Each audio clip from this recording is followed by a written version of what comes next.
Hello. आज हम लोग इस वीडियो में टाइप्स ऑफ सॉल्यूशन पढ़ेंगे। पिछले वीडियोस में हम लोग types of solute, types of solvent, इन सभी चीज़ों के बारे में पढ़ चुके हैं। टाइप्स ऑफ सॉल्यूट के बारे में पढ़े, टाइप्स ऑफ सॉल्वेंट के बारे में पढ़े।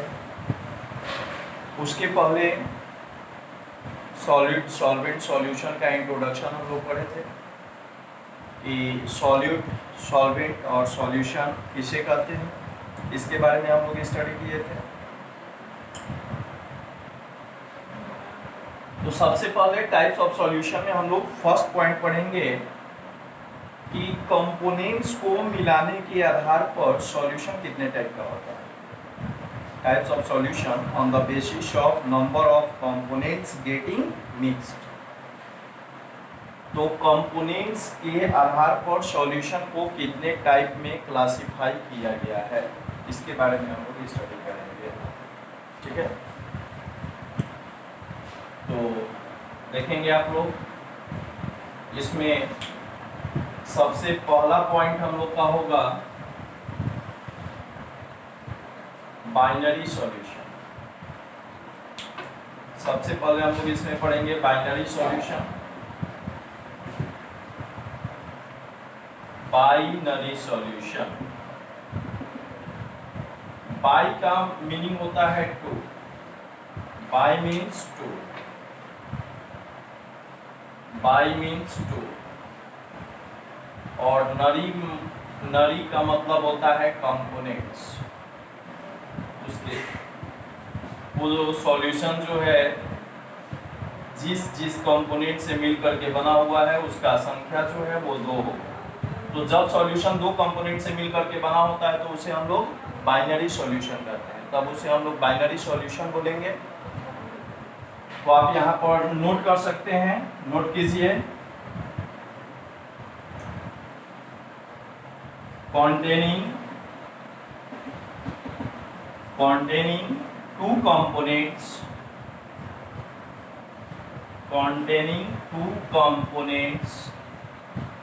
that is one solute and one solvent, one solute and one solvent।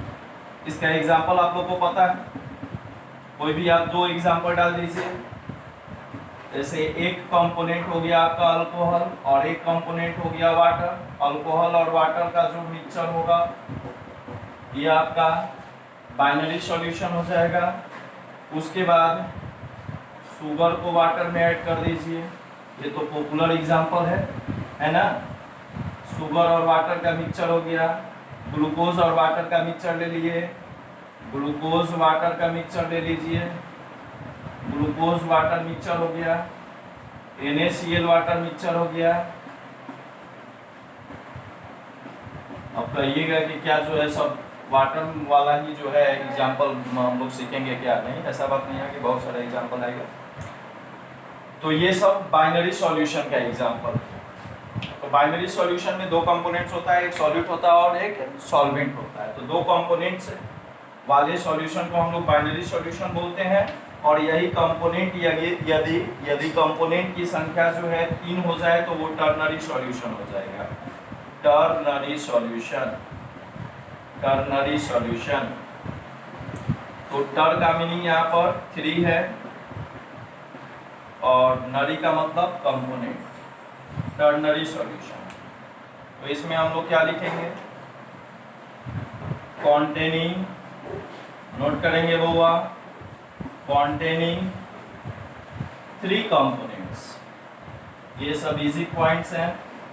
containing 3 components, तो 3 कंपोनेंट में क्या होगा, 2 सॉल्वेंट और 1 सॉल्यूट है। नहीं, सॉल्वेंट हमेशा आपका 1 होगा, सॉल्वेंट हमेशा 1 होगा और सॉल्यूट का नंबर बढ़ते जाएगा। तो सॉल्यूट का नंबर बढ़ेगा तो कंपोनेंट बढ़ेगा। और सॉल्वेंट हमेशा, ये कॉन्सेप्ट माइंड में रखिएगा कि सॉल्वेंट हमेशा 1 होगा। ठीक है, तो कॉन्टेनिंग 3 कंपोनेंट्स। तो बताइए 3 कंपोनेंट में 1 सॉल्वेंट हो गया, तो जो 2 बचा हुआ क्या होगा, सॉल्यूट। तो जो 2 बचा हुआ सॉल्यूट हो गया, तो that is 2 solute, 2 solute and 1 solute। ये आप लोग को बोर्ड पर मेरा इमेज दिखाई दे रहा होगा, लेकिन लेटर पता चलेगा क्योंकि ये अभी जो वीडियो बन रहा है ये नाइट में वीडियो बन रहा है और अपोजिट साइड में आने के कारण जो है इमेज आ जा रहा है, ठीक है, इसके लिए सॉरी, बट लेटर आप लोग को पता चलेगा। तो 2 solute and 1 solvent ternary solution हो जाएगा। एग्जांपल आप खुद से भी बना सकते हैं। घरेलू जो है ग्लूकोज बनाइए, जैसे शुगर प्लस NaCl, ये दो आपका सॉल्यूट हो गया और इन दोनों सॉल्यूट को हम लोग किस में डिजोल्व कर दिए, वाटर में, ठीक है। तो यह जो सॉल्यूशन बनेगा यह कैसा सॉल्यूशन होगा, टर्नरी सॉल्यूशन होगा। ये कैसा सॉल्यूशन होगा आपका, टर्नरी सॉल्यूशन होगा, ठीक है। ये आपका टर्नरी सॉल्यूशन हो गया। अब आ जाइए और ये आपका सॉल्वेंट हो गया। नेक्स्ट इसके बाद हम लोग देखेंगे क्वाटरनरी सॉल्यूशन। क्वाटरनरी सॉल्यूशन को देखेंगे।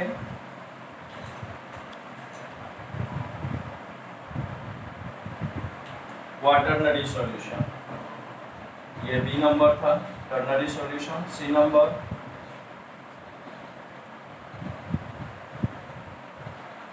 क्वाटरनरी सॉल्यूशन, ठीक है। तो इस सॉल्यूशन में कंपोनेंट्स आपका 4 हो जाएगा, कॉन्टेनिंग 4 कंपोनेंट्स। तो क्वाटरनरी सॉल्यूशन में कंपोनेंट कितना होगा, 4 कंपोनेंट होगा। अब बताइए 4 कंपोनेंट हो गया, तो अब हम लोग दैट इज के बाद क्या लिखेंगे जी, एक सॉल्वेंट हो गया, तो सॉल्यूट कितना बचा, 3। तो एक सॉल्वेंट होगा और 3 क्या होगा, सॉल्यूट होगा। That is 3 solute and 1 solvent. 3 solute and 1 solvent. Example इसका बनाना होगा। एग्जाम्पल आप बना सकते हैं। इसी में जो है क्या कीजिए कि जो आप वाटर में शुगर NaCl को डिजोल्व किए हैं उसमें जो है थोड़ा नींबू का रस डाल दीजिए और ज़्यादा टेस्टी लगेगा। और कंपोनेंट जो कितना हो गया, 4, और वो आपका घरेलू ग्लूकोज बन करके तैयार हो जाएगा। तो शुगर हो गया प्लस NaCl हो गया प्लस क्या जी, citric acid. Sugar plus NaCl plus citric acid, और इन सबको जो है किस में डिजोल्व कर देना है, वाटर में। तो ये सब का सब क्या हो गया आपका, सॉल्यूट। ये सब का सब क्या होगा आपका, सॉल्यूट। ये सब सॉल्यूट हो गया और वाटर सॉल्वेंट हो गया। ये सॉल्यूट हो गया और वाटर क्या हो गया, सॉल्वेंट हो गया, ठीक है। नोट्स लेकर के बैठिए, जब भी वीडियो देखने के लिए बैठिए तो एक बार वीडियो को देख लीजिए और वीडियो देखने के बाद जो है नोट्स लेकर के बैठिए और नोट्स जो है बनाते जाइए। तो ये हम लोग का कंपोनेंट्स के आधार पर जो है सॉल्यूशन का टाइप हो गया।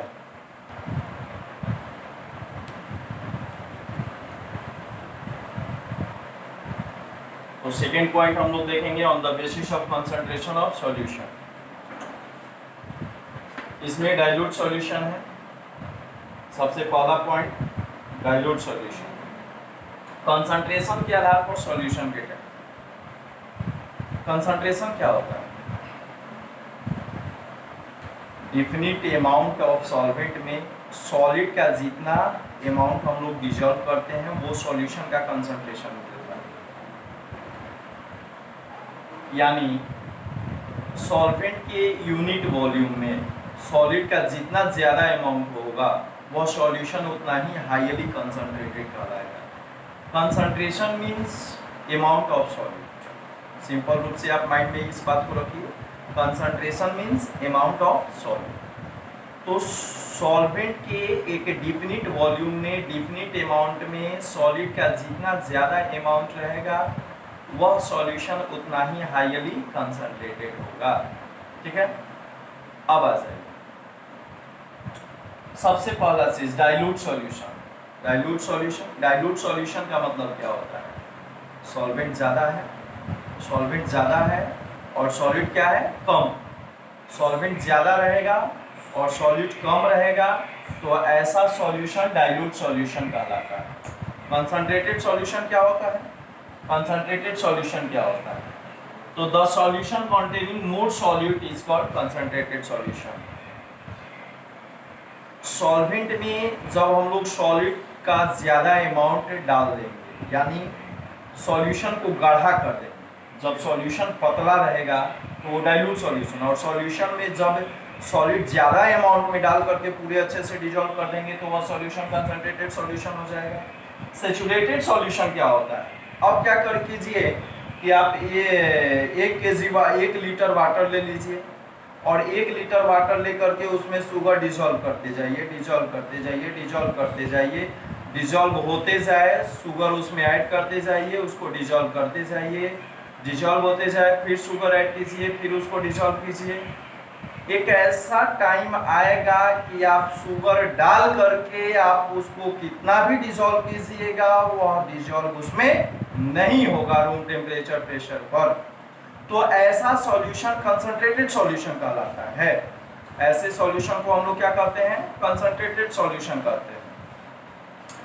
It is highly concentrated solution containing more solute and has no else to dissolve more solute at normal condition, that is room temperature and pressure. It is highly concentrated solution containing more solute and has no else to dissolve more solute at normal condition, that is room temperature and pressure. यानी यह highly concentrated solution हो गया, dissolve करते जाए, यानी जितना solvent particles के बीच में जितना उसका इंटरमोलिकुलर स्पेस था वो टोटल इंटरमोलिकुलर स्पेस जो है वो सॉलिड पार्टिकल्स द्वारा ऑक्युपाई कर लिया गया। तो ऑक्युपाई कर लिया गया तो अब उसमें इंटरमोलिकुलर स्पेस है ही नहीं तो मोर सॉलिड को डिजोल्व करेगा नहीं, तो ऐसा सॉल्यूशन कंसंट्रेटेड सॉल्यूशन कहलाएगा। लेकिन आप कहिएगा कि सर हमको और डिजोल्व करने का मन कर रहा है, तो कीजिए। अब क्या कीजिए, यहाँ पर कंडीशन लगा है normal condition, that is room temperature and pressure. अब आपको टेम्परेचर को इंक्रीज करना होगा। टेम्परेचर आप जैसे ही इंक्रीज करोगे वैसे ही जो है क्या होगा, टेम्परेचर इंक्रीज करने के साथ जो है आपका इंटरमोलिकुलर स्पेस जो है वो बढ़ जाएगा, और इंटरमोलिकुलर स्पेस जब बढ़ जाएगा तब क्या होगा, इंटरमोलिकुलर स्पेस बढ़ने के साथ जो है आप और अधिक सॉलिड उसमें डाल करके उसको डिसॉल्व करा सकते हैं। ठीक है, तो ये आपका हो गया concentrated solution, sorry saturated solution. अब जो है सुपर सैचुरेटेड सॉल्यूशन क्या होता है? सुपर सैचुरेटेड, सैचुरेटेड मतलब अगर मेरे खाने की इच्छा है, अगर मेरे खाने की इच्छा है 4 रोटी और मैंने 4 रोटी खा ली तो मेरा पेट भर गया। ठीक है, अब इससे ज्यादा हम नॉर्मल कंडीशन में नहीं खा सकते हैं, रोटी सब्जी दूध नहीं खा सकते। अब आ जाइए सुपर सैचुरेटेड सॉल्यूशन क्या है। अब कोई बोल दे कि नहीं 1 रोटी और बचा हुआ है उसको भी आप खा जाओ, तो अब जो आपको अपने स्टोमिक में स्पेस बनाना होगा, जगह बनाना होगा ताकि वो 1 ब्रेड भी आप खा सको। उसके लिए आप जो है टहलोगे, वॉकिंग करोगे, वॉकिंग करने से जो है कुछ फूड जो है वो डाइजेस्ट कर जाएंगे। देन आफ्टर आपके स्टोमिक में स्पेस जो है वैकेंट होगा और आप उस 1 ब्रेड को क्या कर लोगे, खा लोगे। तो अब जो है डाइजेस्ट करते जाएंगे, ब्रेड और खाते जाएंगे, डाइजेस्ट करते जाएंगे और ब्रेड खाते जाएंगे। एक ऐसा कंडीशन आएगा कि आप बोल दोगे कि भाई हमें इस कंडीशन में मेवा मलाई कुछ भी दे दो, अब हमसे कुछ भी नहीं खाया जाएगा। तो वह कंडीशन सुपर सैचुरेटेड हो गया, यानी आप कंप्लीट जो है सैचुरेट हो गए। तो वह सुपर सैचुरेटेड कंडीशन हो गया। तो अब आपको क्या करना है कि अब आप उसको सॉल्यूशन को, जो सैचुरेटेड सॉल्यूशन है, सैचुरेटेड सॉल्यूशन को आप हीट करो। सैचुरेटेड सॉल्यूशन को आप क्या करो, हीट करो, और हीट करते जाओ, और उसमें जो है शुगर डिजोल्व करते जाओ, हीट करते जाओ, शुगर डिजोल्व करते जाओ, हीट करते जाओ, शुगर डिजोल्व करते जाओ। एक ऐसा कंडीशन होगा जब हीट करोगे और शुगर डिजोल्व करोगे तो वाटर वेपोराइज होगा ना जी, वाटर वेपोराइज होगा। और वाटर वेपोराइज होगा तब क्या होगा कि आपका एक ऐसा कंडीशन आएगा कि कंटेनर में सिर्फ और सिर्फ सॉलिड पार्टिकल्स ही रहेगा, और सारा जो है सॉल्वेंट, जो लिक्विड सॉल्वेंट होगा वो वेपोराइज हो जाएगा। वोलाटाइल, अगर लिक्विड वोलाटाइल सॉल्वेंट होता है तो वो जो है वो उड़ जाएगा, और इस प्रकार जो सॉल्यूशन बनता है वो सुपर सैचुरेटेड सॉल्यूशन होता है। तो सुपर सैचुरेटेड सॉल्यूशन जो है कैसे सॉल्यूशन से प्रिपेयर होता है, सैचुरेटेड सॉल्यूशन से। तो it is prepared by saturated solution, it is prepared by saturated solution, increasing the temperature and addition of solute, increasing the temperature and addition of solute simultaneously, साथ साथ temperature बढ़ाते जाएंगे और solute उसमें dissolve करते जाएंगे simultaneously. Then found finally solution is called super saturated solution. तो आप जो है टेम्परेचर इंक्रीज करते जाओ और साथ साथ सॉल्यूट डिसॉल्व करते जाओ। इस ऐसा करने के पश्चात जो आपको सॉल्यूशन मिलेगा, जो आप सॉल्यूशन पाओगे, वह सॉल्यूशन जो हैगा वह क्या कहलाएगा, सुपर सैचुरेटेड सॉल्यूशन कहलाएगा। वह सॉल्यूशन कैसा कहलाएगा, सुपर सैचुरेटेड सॉल्यूशन कहलाएगा, सुपर सैचुरेटेड सॉल्यूशन। ठीक है,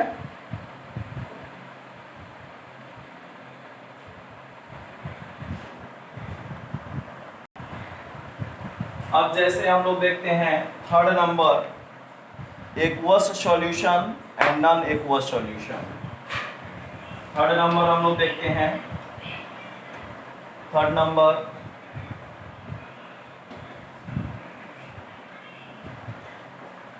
aqueous solution and non aqueous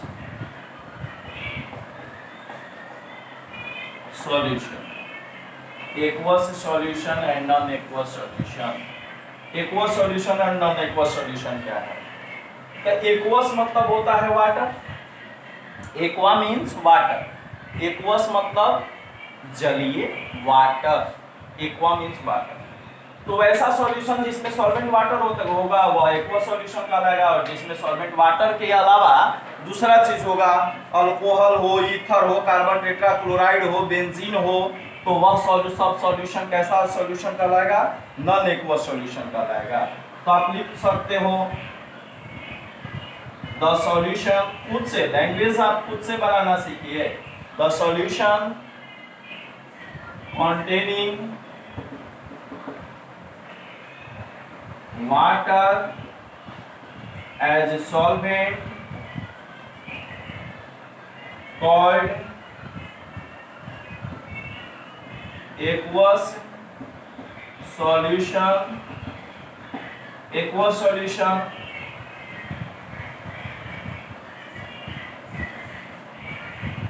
example ethanol plus water,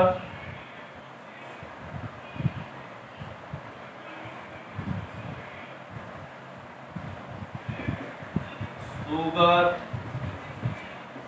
या NaCl या glucose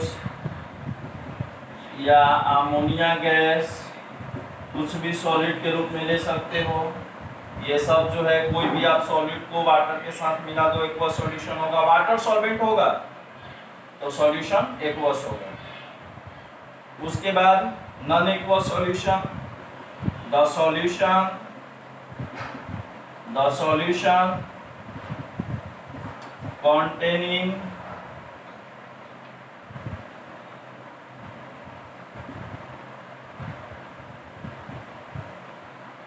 other solvent than water, such as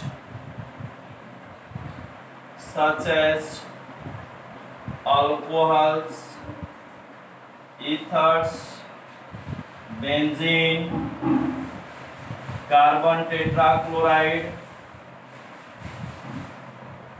methylene chloride, etc. are called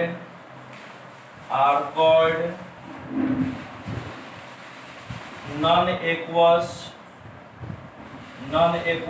solution। उसे हम लोग non-aqueous solution बोलेंगे। ठीक है, इसमें कोई प्रॉब्लम? थोड़ा सा जो है,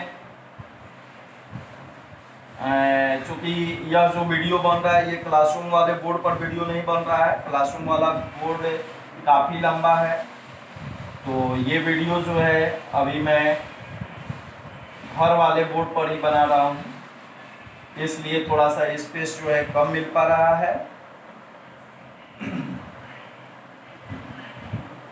सब धीरे धीरे आगे आने वाले वीडियो में सब सही होते जाएगा, तो आप इसको नोट कर लेंगे।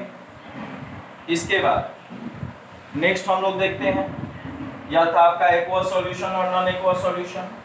एक्वस सॉल्यूशन और नॉन एक्वस सॉल्यूशन आप समझ गए, जिसमें वाटर होगा सॉल्वेंट के रूप में वह एक्वस सॉल्यूशन कहलाएगा, और जिसमें सॉल्वेंट के रूप में वाटर नहीं होगा वह नॉन एक्वस सॉल्यूशन कहलाएगा। अब आ जाइए बउआ, इसके बाद हम लोग देखेंगे homogeneous solution and heterogeneous solution. Homogeneous solution and heterogeneous solution देखेंगे। देखिए next fourth number, types of solution का fourth number, homogeneous solution and heterogeneous solution. Heterogeneous solution बाबू बहुआ, होमोजेनियस सॉल्यूशन किसे कहते हैं? होमोजेनियस सॉल्यूशन क्या है, इसको हम लोग देखेंगे। Homogeneous solution and heterogeneous solution. Fourth number, homo का मतलब होता है सेम, और heterogeneous solution, heterogeneous solution, hetero का मतलब होता है डिफरेंट। वैसा सॉल्यूशन जिसमें सॉल्यूट सॉल्वेंट के प्रत्येक पार्ट में सेम रूप से डिस्ट्रीब्यूटेड होता है, तो वैसा सॉल्यूशन होमोजेनियस सॉल्यूशन कहलाता है। The solution in which solid particles uniformly distributed throughout the solvent, then called homogeneous solution।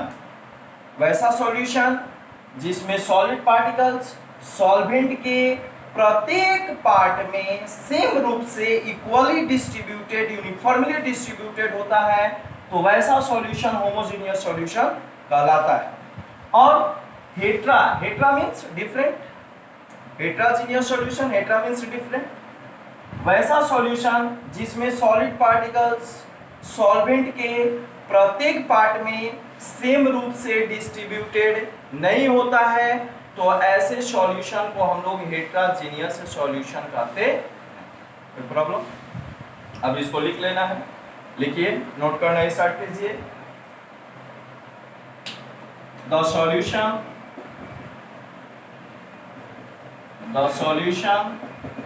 in which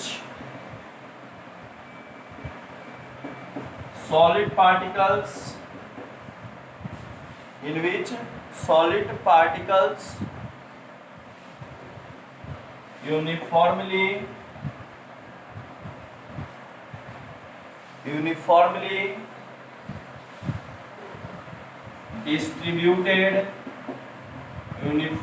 distributed throughout the solvent is called homogeneous solution is called homogeneous solution. Homogeneous solution या homogeneous है, homogeneous solution यहाँ पर लिखा हुआ है, video में नहीं दिखाई दे रहा होगा तो आप देख लीजिएगा इसको, यही आपका होमोजीनियस सॉल्यूशन है। एग्जाम्पल पहले से आप एग्जाम्पल जानते हैं, जैसे शुगर और वाटर को मिक्स कर दीजिए, NaCl वाटर को मिक्स कर दीजिए, ग्लूकोज और वाटर को अच्छे से मिक्स कर दीजिए, तो यह सब का सब क्या हो गया, होमोजीनियस हो गया। ये सब का सब होमोजीनियस सॉल्यूशन हो गया, या होमोजीनियस मिक्सचर भी बोल सकते हैं इसको, कोई प्रॉब्लम। अब आ जाइए हेट्रोजीनियस सॉल्यूशन क्या होता है। तो हेट्रोजीनियस सॉल्यूशन में जैसे शुगर को वाटर में डाल करके पूरा आप अच्छे से उसको डिजोल्व कर दीजिए, तो शुगर को वाटर में डाल करके पूरा जब अच्छे से उसको डिजोल्व कर दीजिएगा, तो जो आपका शरबत तैयार होगा उस शरबत को आप ऊपर से पीजिए या नीचे से जो है होल करके पीजिए, या बीच में जो है होल करके पाइप लगा करके पीजिए, नारियल पानी के जैसा। आप किसी भी प्रकार से पीजिएगा तो उसका स्वीटनेस उतना ही लगेगा जितना आपको ऊपर में लगेगा, जितना आपको नीचे में लगेगा। यानी शुगर पार्टिकल्स उस कंटेनर में रखे वाटर के प्रत्येक पार्ट में सेम रूप से डिस्ट्रीब्यूटेड हो गया। कब? जब आप उस कंटेनर के वाटर में शुगर को डाल करके पूरे अच्छे से डिजोल्व कर लिए तब, ठीक है। तो ऐसा जो भी मिक्सचर होगा वह आपका होमोजीनियस सॉल्यूशन होगा। मिक्सचर में जैसे एलवाई वगैरह होता है तो वो सब जो है होमोजीनियस मिक्सचर हो जाता है। अब आ जाए हेट्रोजीनियस सॉल्यूशन को हम लोग लिखते हैं, तो सब कुछ यही होगा, बस केवल नोट लगा देना है। The solution in which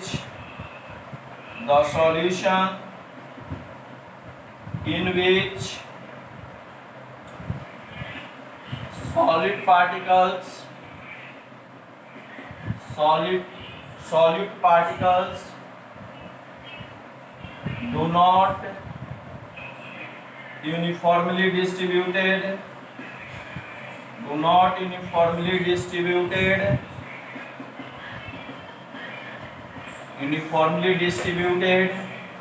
throughout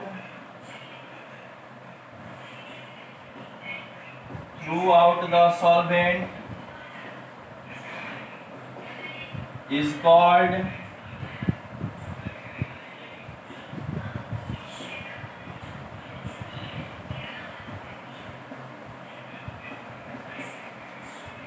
heterogeneous solution। कोई प्रॉब्लम? एग्जाम्पल आप इसका लिख लीजिए, एग्जाम्पल आप इसका नोट कर लीजिए बउआ। जैसे वाटर में ऑयल को मिक्स कीजिए तो ऊपर में जो है ऑयल का कंसंट्रेशन मैक्सिमम होगा। एज वी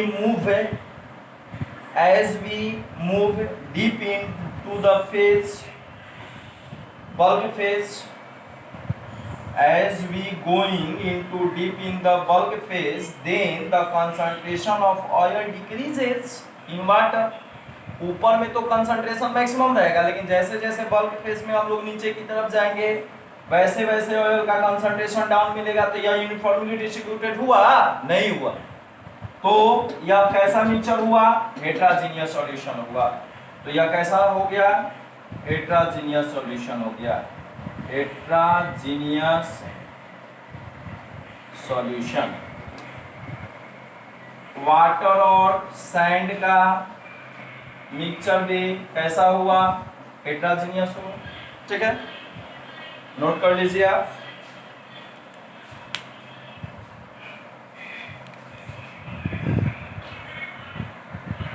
वाटर सैंड है,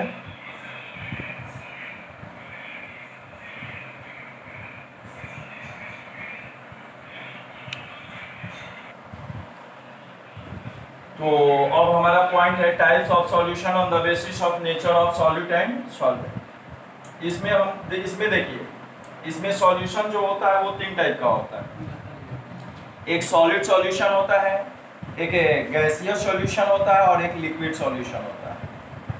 इसमें इस पॉइंट में अब सॉलिड सॉल्यूशन जो होगा, हम लोग पहले पढ़ चुके हैं कि solution always acquires the physical state of solvent, not solvent.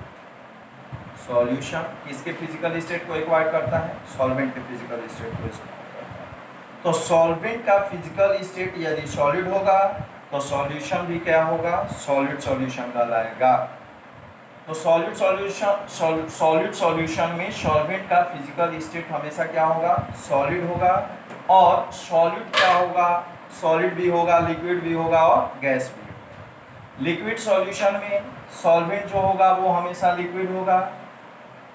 देखिए इसको इस प्रकार से हम लोग कॉलम बनाएंगे। एक तरफ जो है सॉल्यूशन लिख दिए, यहाँ पर सॉल्यूशन लिख दिए, यहाँ पर जो है सॉल्वेंट लिख दिए, यहाँ पर सॉल्यूट लिखेंगे और इस कॉलम में एग्जाम्पल हम लोग को लिखना है, एग्जाम्पल हम लोग लिखेंगे। ठीक है, पहले इसको हम लोग समझ लेते हैं, उसके बाद में एग्जाम्पल लिखेंगे। आ जाइए सॉल्यूशन, जैसे first solution, first number solid solution, solid solution. आश्चर्य से मत होइएगा कि भाई सॉल्यूशन तो हम लोग समझते थे कि हमेशा लिक्विड स्टेट में ही होगा, ये सॉलिड सॉल्यूशन कहाँ से ला करके आप जो है खड़ा कर दिए। तो याद से नहीं है, बहुत पहले से है। जैसे आपका एलवाई भी जो है वो सॉल्यूशन का ही एग्जाम्पल होता है। ठीक है ना, मिक्सचर भी एक सॉल्यूशन है। तो सॉलिड सॉल्यूशन, सॉलिड सॉल्यूशन में हम पहले ही बताए हैं कि सॉल्वेंट हमेशा किस स्टेट में होगा? सॉलिड स्टेट में होगा, लेकिन सॉलिड होगा।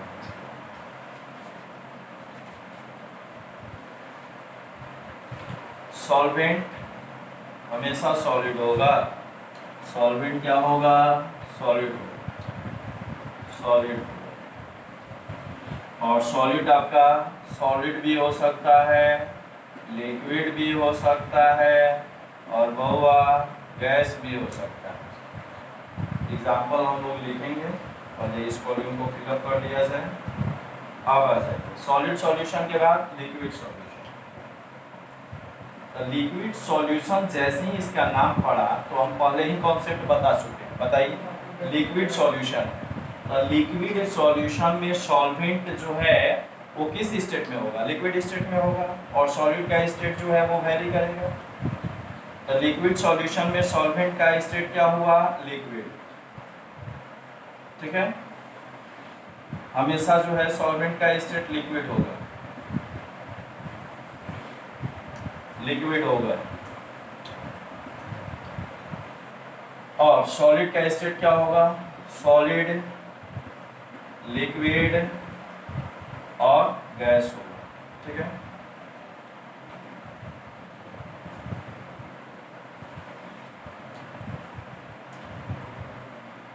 उसके बाद third number gaseous solution. Gaseous solution, gaseous solution में सॉल्वेंट का स्टेट क्या हो जाएगा? गैस। सॉलिड वेरी करेगा, गैस, गैस, अबवा गैस। ठीक है, और सॉलिड का स्टेट सॉलिड होगा, लिक्विड होगा और क्या होगा जी? गैस होगा। कोई प्रॉब्लम? ठीक है, अब आ जाइए। अब इसका हम लोग एग्जाम्पल देखेंगे। ठीक है, तो इस प्रकार से कॉलम बना लीजिए और तब